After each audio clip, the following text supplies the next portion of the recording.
Okay, so I'm just sitting here this morning. I'm having a little chat with Michael. And I was like, I'm going to hit record because I think I'm about to spit hot fire. So last night we were watching a Nova PBS episode about quantum stuff. It's literally called Decoding the Universe Quantum.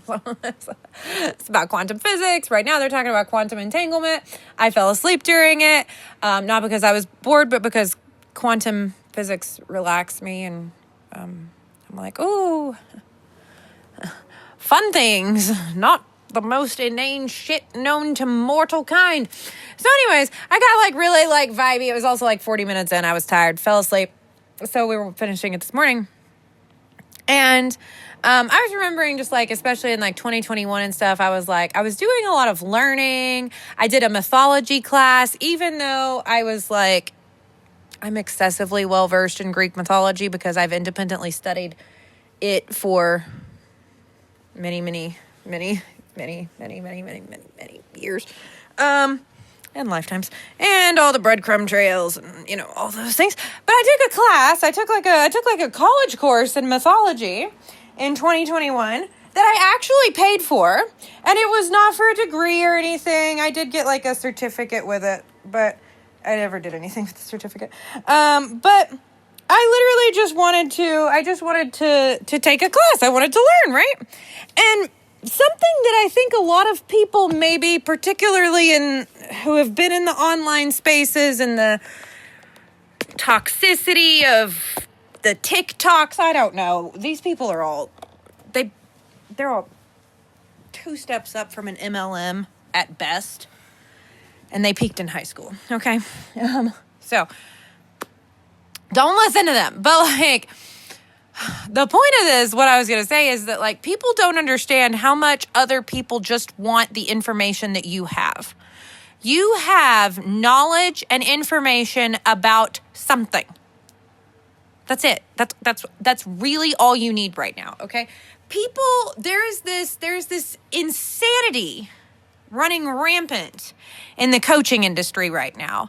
You have to have information, and then you have to be able to do something with it, and then you have to embody it, and then you have to integrate it, and then you have to make actionable, tangible choices in your life, or it is worth nothing, right? And so those are the exact type of people that I would liken to the story that Michael was just telling me about how he was discouraged from taking French when he was in school and was told instead to take Spanish. And he was basically given an ultimatum that if he was going to take French, then he better do well in it, or he was going to get grounded.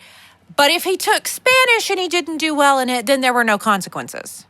So he took Spanish, right? And he's brought that up several times over the course of our relationship. And he was like, I know I can't let this go. And I was like, well, let's talk about it. You know what I mean? People like to learn. People genuinely love to learn things. People are programmed from the age of school that they don't like to learn, that learning is boring, that they would rather be doing anything else than learning. But what typically happens is people hit generally above the age of 30. They have that fabulous little Saturn return.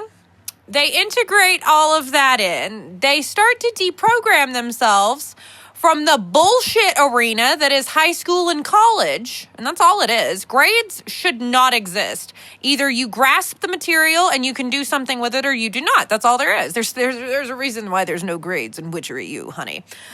You're grading yourself. Do you get it? Or do you need to go back and unlock your magic for the 14th time? I don't know. You figure it out yourself. I provide the information and you know what to do with it. And if you don't know what to do with information that you receive, you are genuinely too stupid to work with me. Full offense. Okay? I'm here to offend people this morning, apparently. I think it's still Mars hour, actually, so that's what it is. Oh, no, it is. Who let me podcast during Mars hour? Jiminy Christmas. And on Thursday... Who does Thursday? Is it Jupiter? Is it Jupiter Day? Let's find out. Is it Jupiter? Well, I always said Thursday and Freya's Day. So that's interesting. I wonder if at some point Thor and Freya were planetary names instead of Venus and Jupiter. That's just a little random side note. I have nothing to base that on whatsoever. It's just a random thought that popped into my head. Thank you, White Runts and Biscotti. Yeah. It is Jupiter Day. It is Jupiter Day. It's Jupiter Day at Mars literally Hour. were channeling Jupiter. I started channeling Jupiter earlier. I was channeling Jupiter. I've got to draw a grid for all of the planets, including, obviously, Pluto. And I think maybe the asteroids. In my planetary / astrological grid book. So, I'll be doing that at some point. Anyway, so people genuinely love learning things. Like, that's what people are really not grasping in the online digital spaces and industries right now. People are implementation exhausted. Everyone on the planet is exhausted. I don't know why. Maybe it's the immense amount of catastrophic, traumatizing things that have happened in the last 5 years, and then all of the fallout from that being pumped out into the psychic sphere of reality across space and time, and then maybe that's just presented people with some emotional processing and grief integration that they need to do, and maybe that's taking up the majority of people's energy, whether they realize it or not. I don't know. That's just one option that we could potentially run up the flagpole, see if that feels like it fits. Like, oh, it's not affecting me. It's on the other side of the planet. It's absolutely affecting you, my dude. Yep. Let's talk about quantum entanglement. You know what I mean? I'm not going to talk about quantum entanglement right now. You can watch about it on Nova, on YouTube, on PBS. But I'll talk about it later. But people love learning, right? People actually do love to learn. Not everybody has a psychotic amount of energy and wants to run around like an Energizer bunny 24/7. Oh, let's do this and let's do that and let's integrate it. And then, oh, I'm wondering why I'm having a crying fit and why I feel like such a failure and why my life's not what I thought it would be and why nothing ever works out for me. But really, I appear perfect on Threads. Hello, beloved.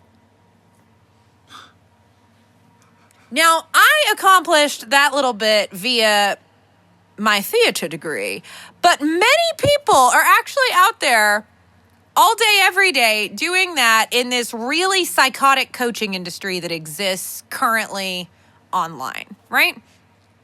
So, what people aren't understanding is that the money is in the information, okay? And here's the thing. Everybody out there right now is telling everybody what to think, what to do, how to do it, and here's why. Parental wounding. Yeah. So these coaches genuinely believe that they need to micromanage their clients, tell them exactly what to do with it because they can't possibly think for themselves because these coaches have not learned how to think for themselves. Okay? Which is why they need all of these certifications. It's why they need all of these programs. It's why they need all of this mentorship. That's not to say that there's anything wrong with any of that. However, there is a current real obsession with proving that you can do something or that you know something instead of just fucking doing it and knowing it, right? So the thing is, right now, people are really wanting to learn in low pressure environments that are fun, that don't feel like they've gone back to school, but maybe heal some of that school trauma that we all have, right?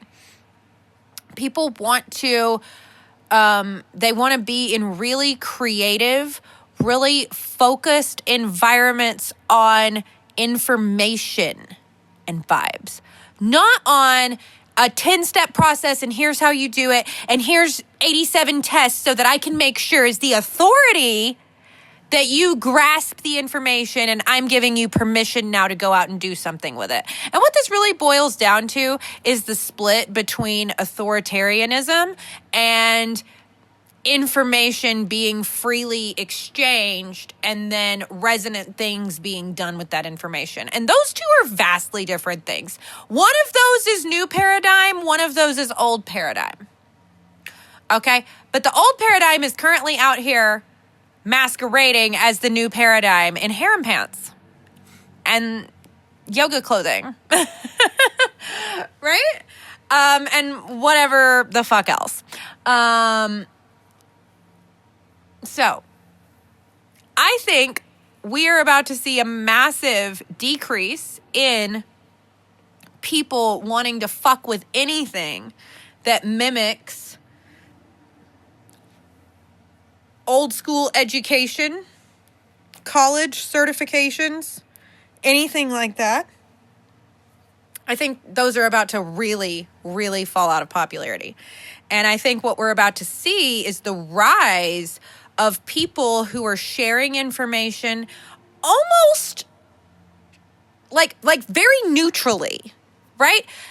And because here's why. We're culturally sick of being told what to think, what to do, right? You cannot, it is so difficult just to find a neutral news source that's not telling you what to think or not giving you their opinion. No one actually, it's really shocking for me because I have a minor in communications that I graduated with in 2012. So reporting and journalism and news and communications were vastly different back then. And I studied journalism and stuff in college as part of my bachelor's degree. And you would get failed. You would literally fail. Every article that we wrote in school had to be written from a pure state of neutrality. And if you had any sort of emotional or direction-leaning language in your articles, you'd get failed. You'd have to rewrite them. You would not pass, right? You could not. That was not done. So I think that we really also have underestimated the vast damage that has been done by constantly reading people's opinions and getting no real news from the source. Like, people just used to report, here is what is going on. I have no opinion about it. If I do, I'm not going to tell you live on air. I'm just going to give you the facts. This happened at this time. These people were involved. Here's what's going on. Here's the information, right? People want source-coded information at the most basic level just about what's happening on the planet that they're living on. And that's the one thing we can't get right now. So if in business you can show up and you can give people information that is very source coded, that is just, here is how you do it. And then if you want to present your opinion, here's my personal experience on it. Here's my personal opinion, whatever, right? But like, for example, in Monetize Your Magic, I've got just a vast library of content about monetizing your magic. From how to unlock your magic and how to figure out what you're even going to monetize, right? To how to structure your business flow systems so that you have a balance of masculine and feminine energy, so that you have a mixture of structure and pure creative chaos energy. Right? And to just all kinds of things, right? And so people really can go in, to I have energetic repatternings, to let yourself create what you want on a Monday instead of having to have a productive Monday and do all the things and focus and blah, blah, blah, blah, blah, right? Like, all kinds of shit. So people can go in, and I'm basically just paying attention to what people are experiencing, what I myself have experienced in building businesses. And then I also tune into all of the data that I get from a huge variety of sources. Data that I get from everyone from, finance guys to people who have paid me for witchcraft, who are looking to leave their office job, right? The vast difference, and when I say finance guys, I mean like finance guys who have worked for billionaires, okay? Like a vast difference of information and input, down to the fact that I have a bachelor in, I have a liberal arts degree, right? I have a bachelor in theater. I was a professional dancer. I was a professional witch. I've in some way been involved in entrepreneurship now for over 15 years. I built my first brand when I was 19. Lots of different perspectives, and then I take all of those perspectives and I create information and put it into an environment where people can go in. And then I do have I have an entire behind the scenes section. So in that behind the scenes section, that's where I tend to share more emotional content, more skewed by my perspective content, more opinion of my own experience content. But there's a reason why you're never going to hear me say only sell high ticket or only sell group or only do this or only do that. I might advise you based on what I'm seeing in market trends and the ways that I've seen cycles run in this industry that I've, thrived in now for a decade. I can advise people right now I'm seeing higher ticket, more connected, more one-to-one environments appealing to people because they're really information fatigued.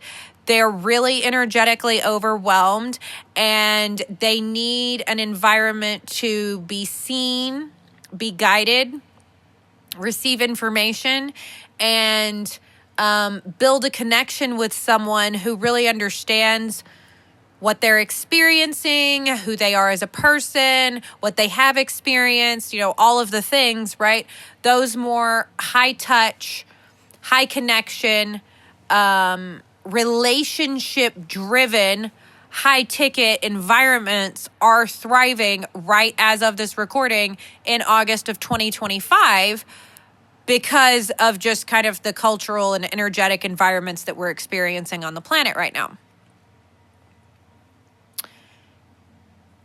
I anticipate by December, we will be starting to see an increase of success with community-driven platforms again, though. But it's got to be the right type of community. It can't be. It's if you're not vetting the people coming into your community and really curating an environment that they all should be in the same room, right? If you're just letting anyone into your spaces and you're not thinking is this person going to, mesh well with the other guests at my dinner party?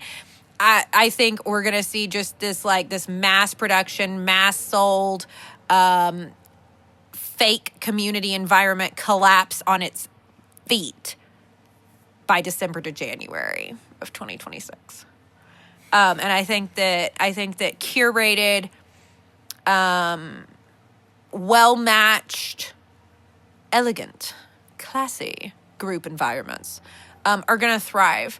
And that takes more connection with the individual who is hosting this space's audience. It takes more connection with their clients. You can't just mass sell, but it's people are sick of this shit. You could not currently pay me to join a group environment. You couldn't pay me. You bet your sweet ass I'm not going to pay you. It ain't going to happen. I did just drop 4 figures on a one-to-one container, though. So, I'm just saying. And that doesn't mean, you'll note I'm not saying only do this forever. I'm telling you how trends are going, how the collective is feeling, and this is based on a lot of just observation that I've been doing of the entire industries of business coaching, spirituality, education, and just general done for you, everything from done for you services to group program environments, right? I watch a vast amount of accounts and people and observe just the trends that are going on via the leaders of certain aspects of the digital online business spaces, right? And I have for 7 years now. I didn't just start doing this yesterday, right? I have been watching these trends for 9 years total. 9.5, really. As I started watching them before I started Harvest Rose, and I started Harvest Rose 9 years ago. But I really started doing this stuff in 2017 to 2018. I was really starting to I just wanted data, right? So I just started observing a bunch of people and seeing what they were doing. And I just periodically am like, oh, that person. And it's so funny too, because oftentimes they'll just turn up in my Instagram feed. And I'm like, oh yeah, what are they up to right now? And then I go kind of check in with them. And then, they turn up every couple of months, every couple of years. And it gives me really fabulous observational data about what people are experiencing. And if my predictions were right, because I've been doing this for so many years now. It's just a little fun little game that I play behind the scenes. It's completely unscientific. I have no data that I can share to support anything that I've seen. It's data in my own brain. It's my data. And if that's not good enough for you, I don't fucking care. Yeah. Stick that in your pipe and smoke it. So, I forgot what I was saying. I went off on a tangent. Welcome to the New Paradigm of Business Coaching Podcast. Woo! Hey. I always know when I start a new show, and it's always like the most random shit ever. And no, I will not be recording an introduction podcast episode that explains myself to you. I'll be explaining nothing in honor of David Lynch. Thank you. This one's for you, David. I believe he If y'all thought I wasn't going to hit the bong in this podcast, you were so wrong. What? Got it. I believe that he made a bread maker. I think I saw something recently. The David Lynch bread maker? Yeah, the David Lynch made like a bread maker or something. If David Lynch made a bread maker, we've got to get it. Yeah. I need one. Yeah. Like a real, like, are you sure this wasn't a bit in the show? Or was this like? No, I think I saw it like as a video or something that he had. Like it was just randomly. I saw it briefly. Was it his bread maker? We're about to see. He's doing a Google, people. It's okay. Don't worry.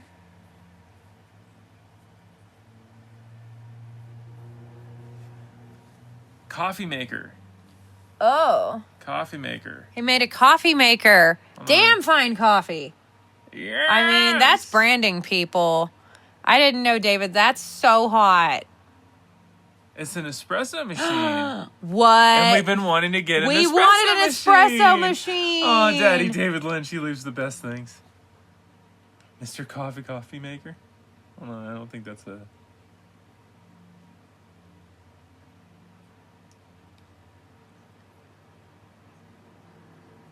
Oh, no, I think that was his Mr. Coffee maker. That's way. Fabulous. David That's Lynch so had a... cool. This just in, people. David Lynch had a white Mr. Coffee maker. Completely non-digital. Wait, semi-digital. Just a little digital as a treat. From the David Lynch collection. What's the David Lynch collection here? The live auction. All of his stuff. Oh, wow.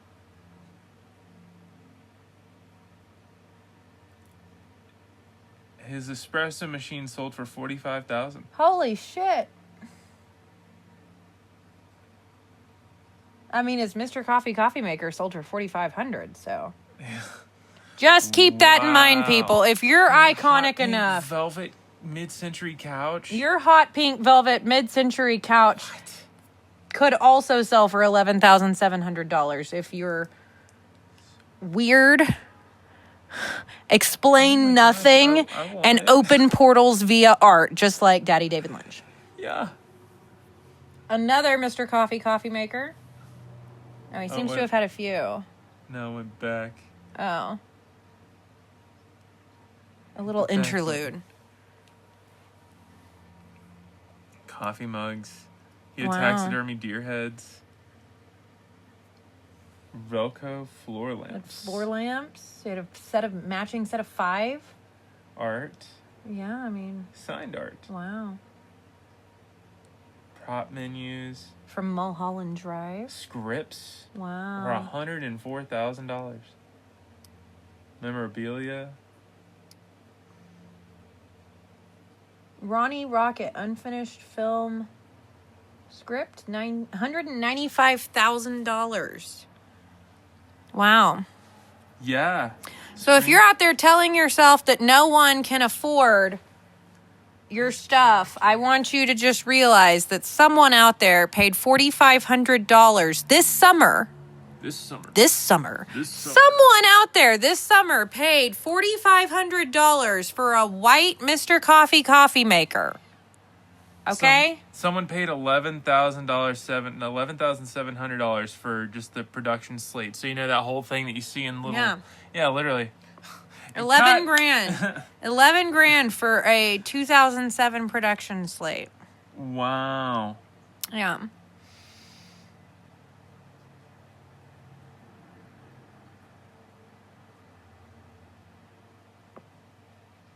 Well, anyways, on that note, so not everyone wants to buy something necessarily because it has to, like, sometimes people just want things. Sometimes people just want information. Sometimes people just want Mr. Coffee maker from David Lynch's estate. David Lynch's World Cinema Reference books for $7,800. Wow. They sold his book collection individually. Wow. Love that. Yeah. Lots of books for $7,800. So, I mean, there's just, I mean, the thing is that the current perspective online is just very narrow. And people legitimately don't seem to grasp the concept of just learning for fun. But there are many people out there who want to just learn for fun. They want to learn how to do really random stuff. They want to learn how to shoot a gun. They want to learn how to make music. They want to learn how to make the perfect espresso at home.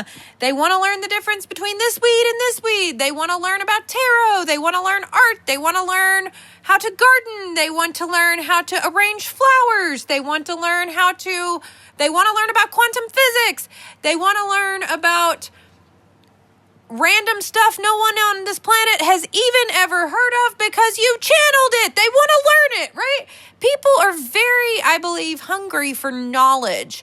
I think that right now we're in a massive deficit of knowledge. And I think that if you have knowledge of how to do something, our neighbor the other day, Michael was like, bro, you should teach people how to work on their cars because he was having some car issues and the shop wasn't, like, it had gotten worse when he took it to the shop. And so he was decided just to have it brought back over here and he was going to just work on it himself. Right. And Michael's over here like, you know, even if you just know how to do basic car stuff, right? Just teaching people. There's a lot of people out there who don't know how to change a flat tire, don't know how to change their oil, don't know how to check their oil, don't know how to don't know how to change their windshield wipers. Things that many people consider very basic, right? So the stuff that you consider completely basic and you are telling yourself no one would be interested in this and I've got to be better and I've got to be more and I've got to be XYZ, right? There are people out there who would happily pay you for the knowledge that you have sitting in your brain that you're telling yourself is too basic to do anything with, right? Like, I used to every single morning, I did a single card pull every morning for myself. I worked with the tarot for several years, and then I switched over to like a variety of different other things. And I don't really do it anymore, to be honest. Because I did it for years. And so I just kind of like, now I make my own art and I'm more focused on like making my own decks and things like that. But for many years, I did this single tarot pull every morning, right? Well, even though I was already a professional tarot reader at that moment in time, and predominantly though I specialized in spellwork consultations and spellwork. So I was always learning, though. I was literally, I have a cult library with hundreds of books in it, maybe thousands at this point. I don't know, to be honest. I haven't counted. Lots of bookshelves are involved. And I was constantly learning things that were very basic, right? Experts always want to go back to basics. Beginners never want to be at the basics. Intermediates will tell you that the basics are completely unimportant and you only need to focus on being advanced. Truly advanced experts and people who grasp all of the things and have very detailed understandings at that specialization, specialist expert level, right? They are always reviewing the basics. They're always going back to the basics because they know that the foundations are always the most important things, right? And I've seen this in so many different specializations and areas of expertise. I could always tell when somebody would come into my dance classes, I could always tell if they were going to be a good dancer or not before they ever started dancing.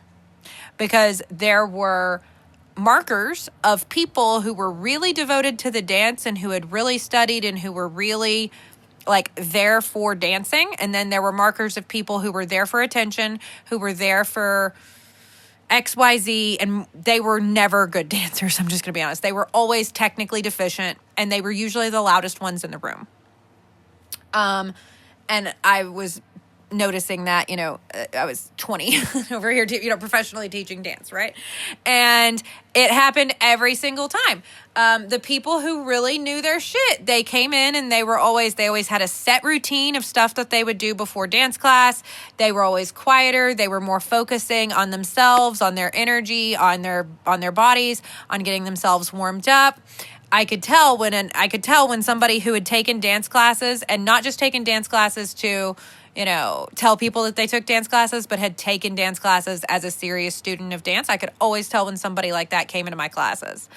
It was not terribly often, to be honest. Most people were either beginners, which I loved the beginners, and then you would occasionally get some of those people who were very loud and look at me, I've been dancing for 4 years and I'm advanced and I lead dances and I'm the lead dancer and everybody look at me and I've got to be in the center. And are you looking at me, teacher? Are you noticing me? Are you validating me? Are you validating me? Validate me, validate me, validate me. Right? And I'd be like, you need to go back to the back of the class. I've sent people to the back of the class before. Doing too much. Shut the fuck up. And meanwhile, they have no technique, or it's all over the place. They're very, they're not proficient in what they're doing. They might have been doing it for, 15 years, but they're the worst dancer in the room. Like my baby beginners who came in last week and started dancing with me are already better than they are at technical proficiency, musicality, timing, emotive expression, all the things, right? And that's because these people are performing from a very deep wound that requires external validation to sustain themselves. And it really leads to a form of energetic vampirism. Fun fact. Oh, yeah. This stuff I haven't just been observing this stuff through being a professional witch. I started observing this stuff in small town Oklahoma when I was a professional dancer teaching dance classes. I know, I wasn't glamorous and in New York. You couldn't currently pay me to go to New York. No offense to any New Yorkers. I've just got personal beef from a couple of previous incarnations there. It's absolutely nothing to do with any people. It's literally to do with the city itself and the stuff there on an interdimensional level. Anyways, it's fine. One day. It's a beautiful place, and I would look forward to going back one day when the ick has been eradicated from that location, okay? Until then, I'll just not thank you. I got beef for 200 years with that place at least, okay?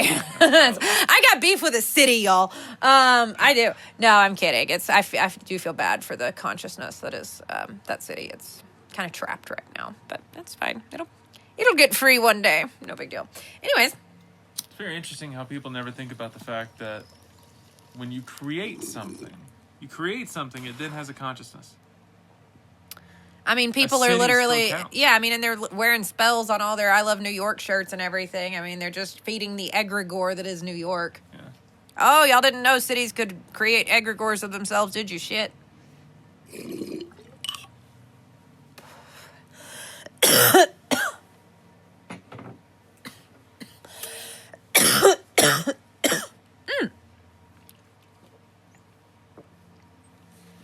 So I think It's also very vibey to just be able to show up and share information. I'm not going to give you actionable steps at the end of this podcast. I'm not going to tell you what to do with the information that I share. Sometimes in Witchery U, you will find homework. I'm a manifester in human design, so my strategy is literally to spark an initiation of creation and thought patterns and processes and your own magic within you, and then fuck off while you go do something about it. And then I love it when people come and tell me what they've done about it, and I can clap for you. I'm clapping for you right now, whatever it is that you're doing. I'm clapping for you. Yay!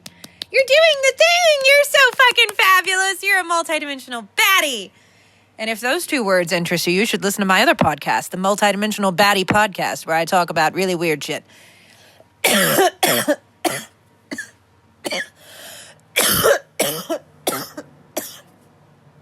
Bong hit got me.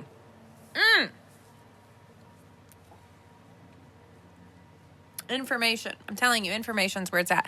When you can just, and it's because it's healing for yourself when you do that, right? One of the things that the thousands of clients that I worked with as a professional witch said about me over and over and over and over again on the phone, live on a phone call. I've done so many phone calls. That's why you can't have a phone call with me. I don't want to, I'm like, no, I don't want to do a phone call. Anybody. Maybe my dad. That's about it. My brothers, Michael. Otherwise, it's like, oh, God, send me a Telegram message. But I love getting to just sit around and, like, listen to stuff.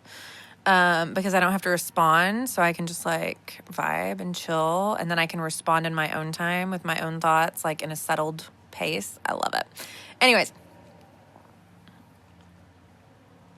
Actually, to be fair, everybody could just send me a Telegram message, and I think that'd be really nice for my nervous system. I've been trying to get my dad on Telegram. It hasn't worked yet. But I'm manifesting it, so don't worry. And really by that, I mean, I just know that there's a timeline one day where it aligns, so I just don't even think about it anymore. Anyways, so...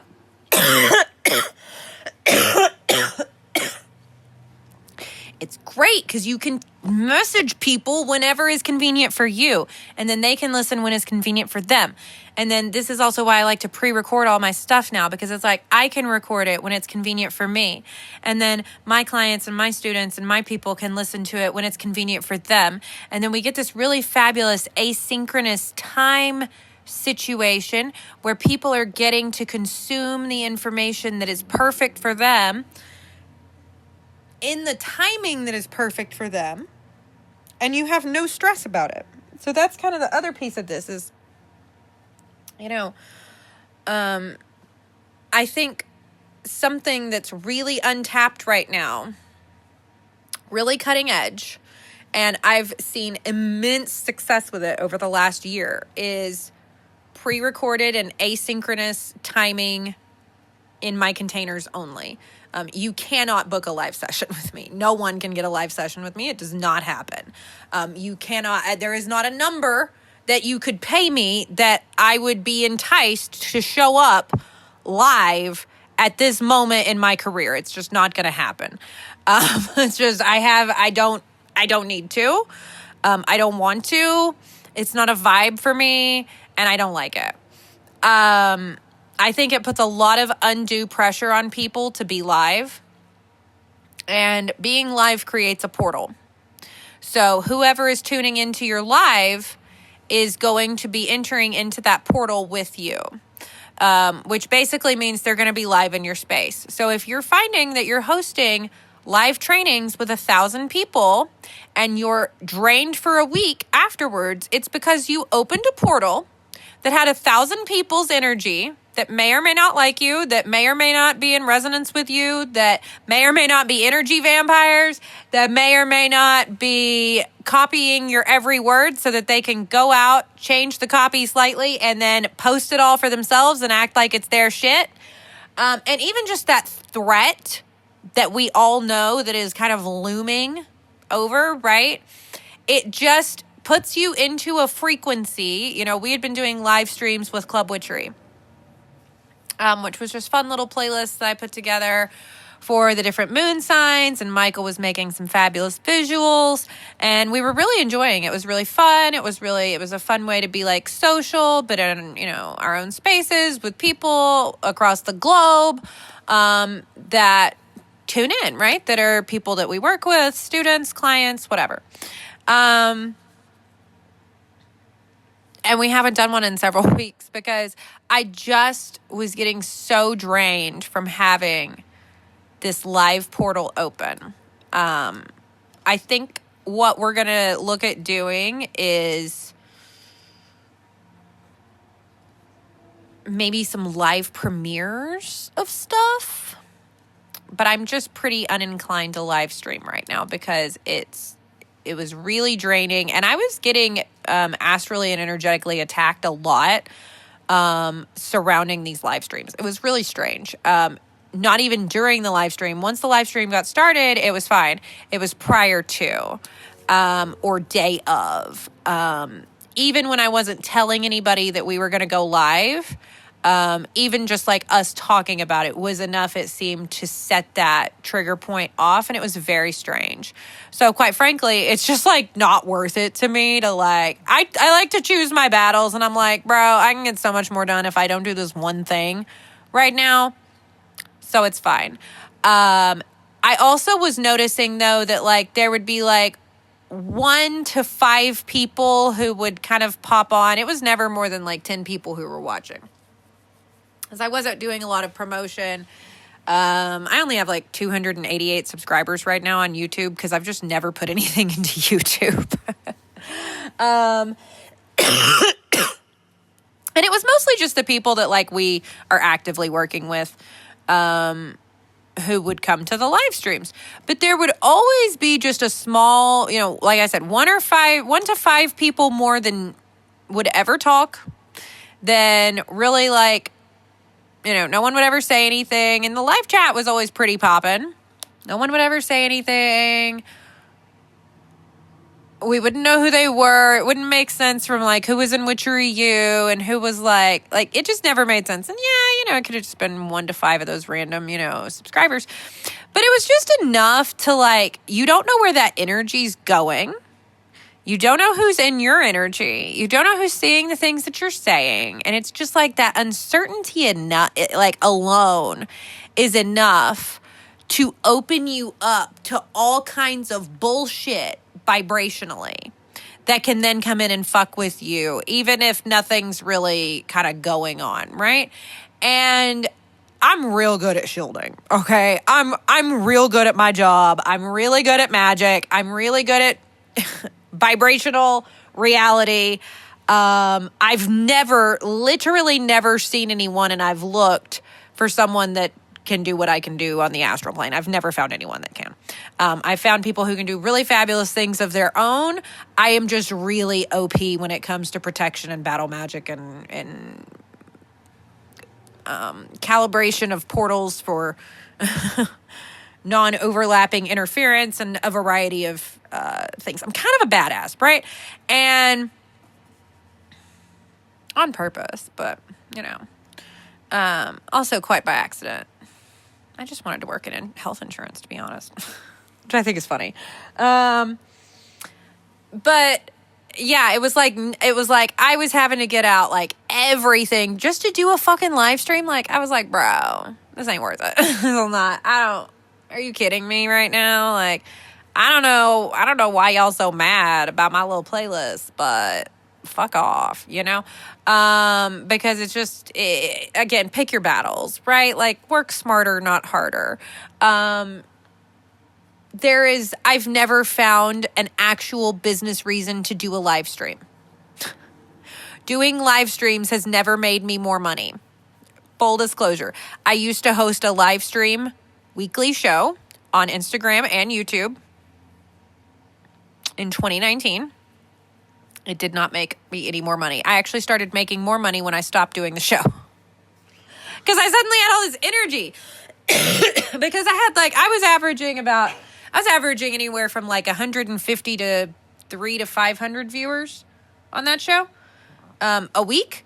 And that would be sometimes that was live. It was usually around 100 to 150 live.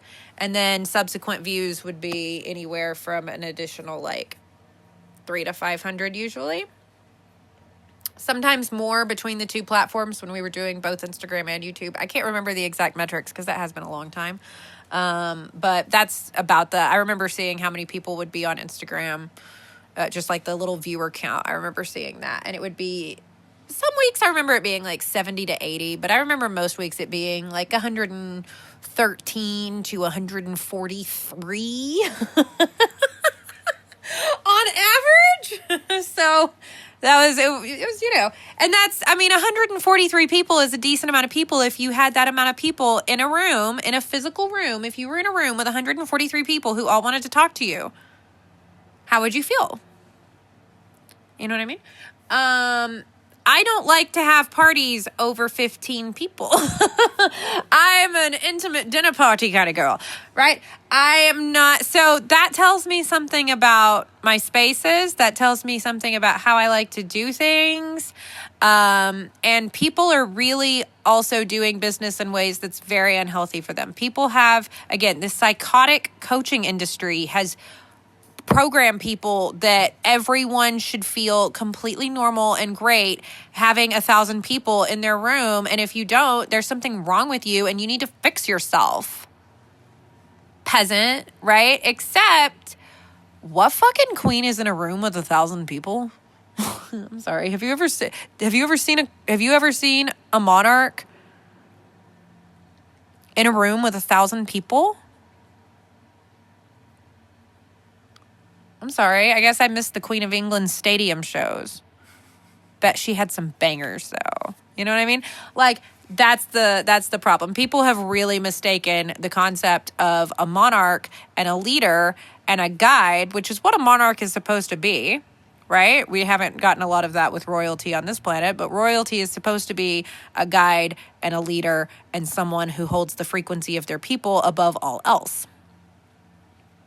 That's not necessarily a celebrity. Celebrities are typically in it for themselves. Okay? So there's a difference. And that is not to say that celebrities cannot exemplify and embody the qualities of a leader and a guide. I think that should absolutely be what they're doing as well. I think that everybody should be embodying those qualities and leading and guiding and holding the frequency of their people, in their brand, no matter what that is.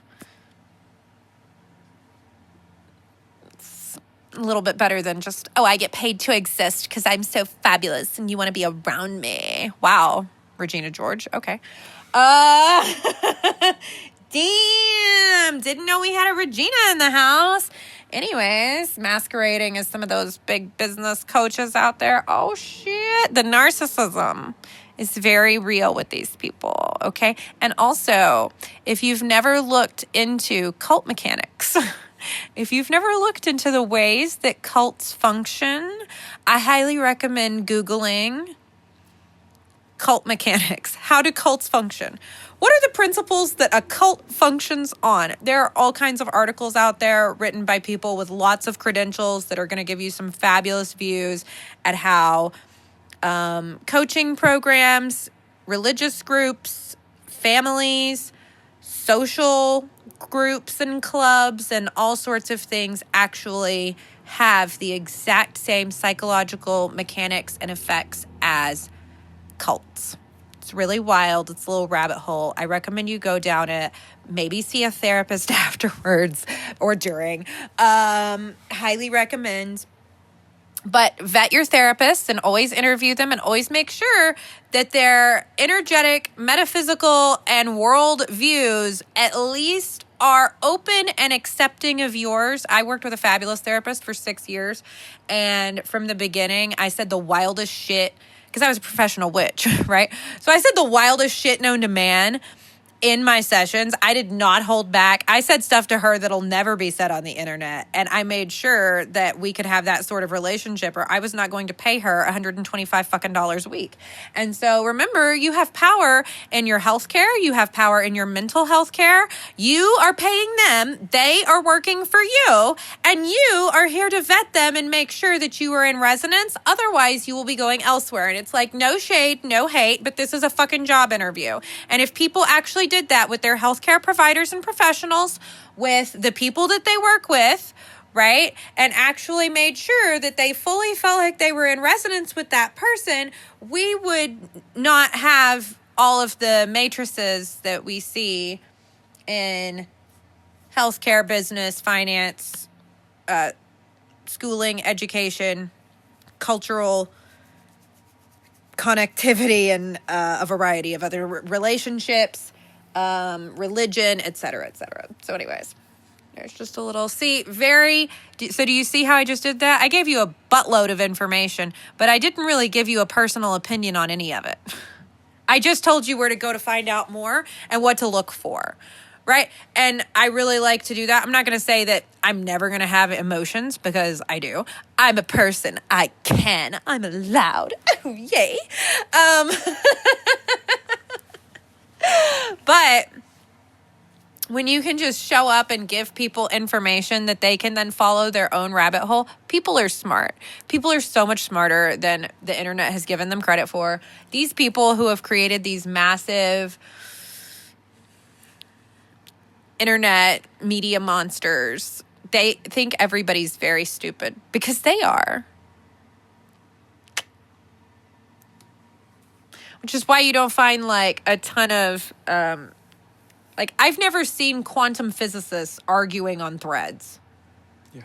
Because they're probably too busy playing with their lasers. They're like, bro, have you ever seen a laser? Have you ever seen a laser? Like, that Nova episode was so fabulous, because these nerds were like so excited over their lasers. And I was like, yes, smart people. Yay. I feel like I have literally been around the stupidest people known to man. Which is funny, because all the people that I actually work with are very intelligent. And I feel like they also feel like they've only been around the stupidest people known to man. And I feel like kind of collectively we're like, oh my God, where are the smart people? I need the smart people. Like, I cannot handle these people anymore who, like, I think maybe we start, if you don't want to talk about quantum physics, we don't want to talk to you. We're not saying we're experts in it, but if you are, we definitely want to talk to you. And geophysicist Stefan Burns. I want to talk to geophysicist Stefan Burns. I want to say some wild shit to him off camera, behind closed doors, and just see what he says. So if geophysicist Stefan Burns is hearing this, please feel free to reach out. I would love to we would love to chat with you. And just like, I've got some really interesting concepts and thoughts that I'd like to share. Just kind of run them up the flagpole. See if it's a vibe. I don't know a lot of, I love talking to like very educated people, because I channel an insane amount of information and then I don't know what it means. And I'm like, well, unfortunately, I haven't got time to go to Earth School, because one, it's mediocre, and two, subpar, and three, I've got a lot of other things to do. So what I really want to do is what I used to do in ancient Greece, which was just host like dinner parties, and then I'd ask fabulous questions, and then they'd all just start talking. And I could just sit with Michael and we'd just listen. And then, it's like all of a sudden we knew all the things that there were to know. It was great. It was like, come to the courtyard, darlings. We've got wine. We've got palm fans. We've got cheese. We've got olives. Everybody just come and yell at each other about academics. Like, it sounds like heaven to me. Yes. I love it. I got some stuff I want to, that's what, see, this was my old strategy back in ancient Greece. I'd be like, all right, what do we want to know about? And this was how we planned our dinner parties. And be like, well, we definitely have got to get Plato over here. He's going to get in a fist fight with somebody about it. It's going to be fun to watch.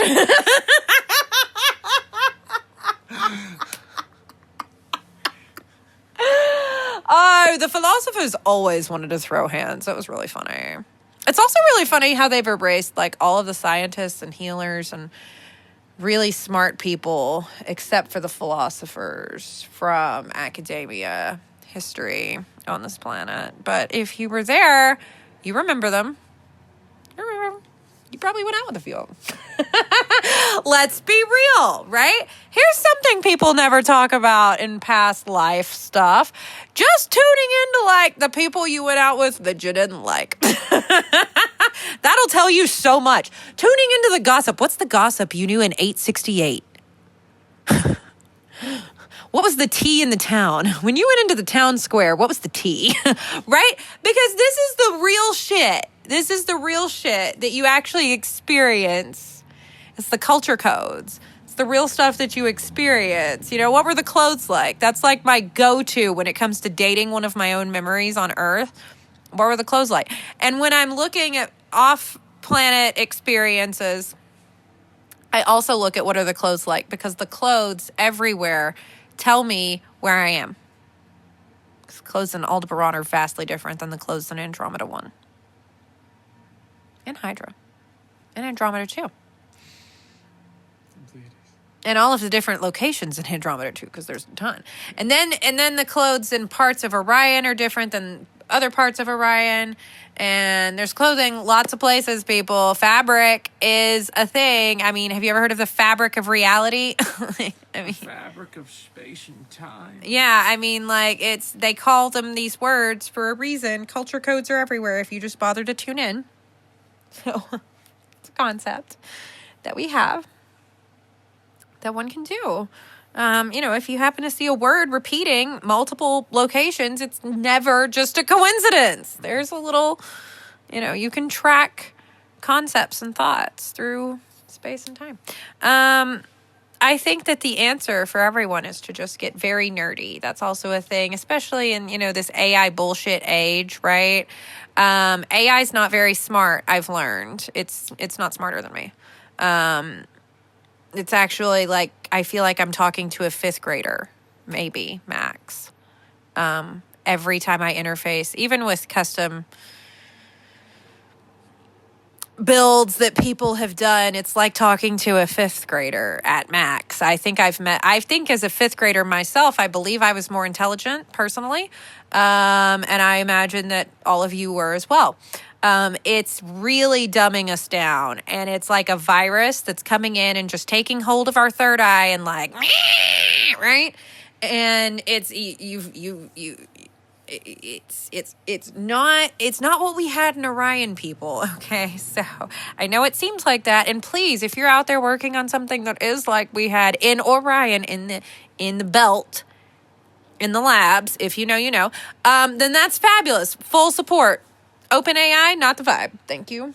That's my personal opinion, and I'll tell you that. And if you have a different personal opinion, you are more than open to that. But from the research that I personally have done, interfacing with this, it's just kind of stupid.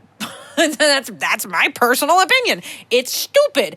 I can sit and have a conversation with myself and talk to a being vastly more intelligent, more multidimensional, and with way better naming concepts for my offers and programs and just expanded consciousness. Oh, look at that. Maybe machines can't replace actual expanded consciousness with a fully diversified soul mechanics portfolio. Thank you. Come again. They can talk about it, but can you talk about it? Oh, fabulous. Anyways,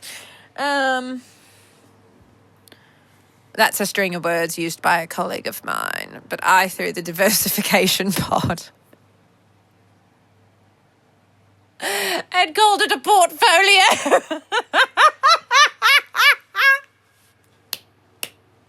Have you diversified your wealth grid portfolio? Now that's a string of words. That's 1000% mine. Lovely. Love it. Anyways, fabulosity and things. Let's hit the bong before we bring this inaugural episode to a close. Best inaugural anything I've seen for a moment.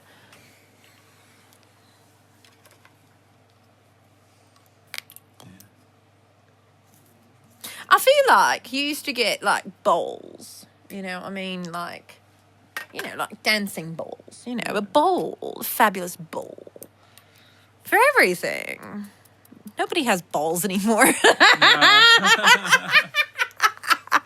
Okay, at the beginning, I was definitely thinking party dresses. By the end, I was definitely like, I'm going to make a nobody has balls joke. I mean, everybody just really, I think, needs to repeat a mantra to themselves, okay? I am going to give you homework, I guess. I'm giving you homework, okay? I'm going to give you guys some homework to go out.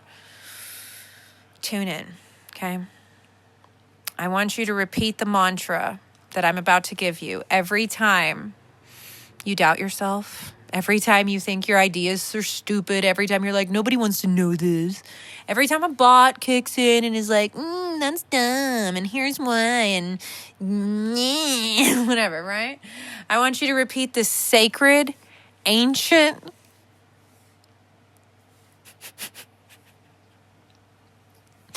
really beautiful mantra, okay? And I'm going to share it with you now. Wait, let's hit the bong first.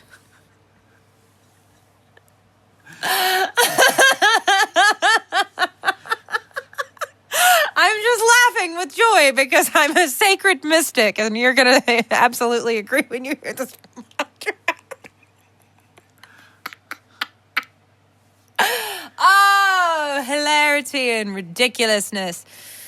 An antidote for all that ails you. All right, let's hit the bong about it. I've got to reset so I can do me bit. Hold on.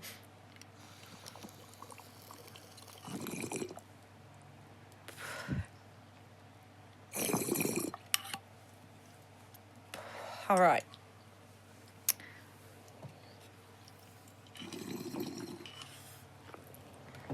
This ancient, sacred, and proven mantra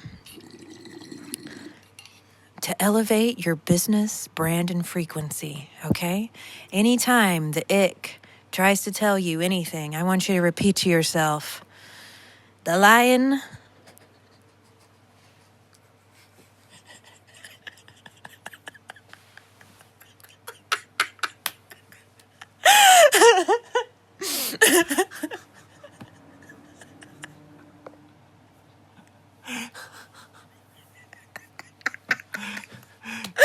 I can't do it. I want you to repeat to yourself. Shut up. You're ruining my bit. No, that's a bit too. That's an inspiration from when he's laughing when they're doing Hamlet in the complete works of William Shakespeare abridged. Stop laughing at me.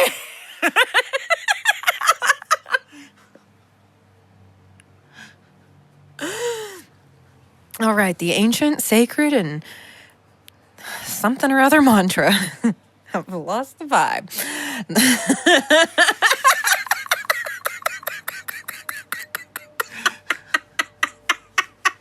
Oh, the chaos codes are chaos coding. Okay, here we go. Here it is. Here's the mantra. All right, you ready?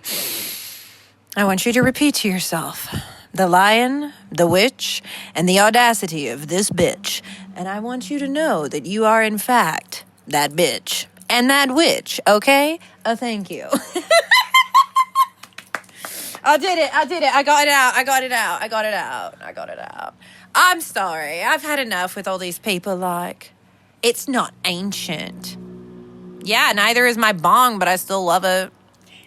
You know what I mean? Like, neither am I, but I still love myself. Neither is Mira, but she's still fucking fabulous. Yeah. Mm-hmm. Yes, yeah. Fun fact, real quick, I'm going to throw this in there that I've learned recently about bongs. Yeah. So, Bilblo has an 18 millimeter input. Mm-hmm. Well, we're using a 14 millimeter adapter and bowl. And when you pull just the bowl out, it's a lot smoother of a hit. Like, it's more of a smaller flow, but it gives you just what you need. Rather than when you hit the 18, it's like taking a shotgun to the face sometimes. Well, this just in, people. From the projector. It's that projector magic. He comes in, he says like 3 things in an hour-long episode. But he's here. Don't worry. He's here, people. Yeah. Anyways, on that note, well, I'll give it a go. I'll give it a go. We'll find out. Oh. Yeah. Okay.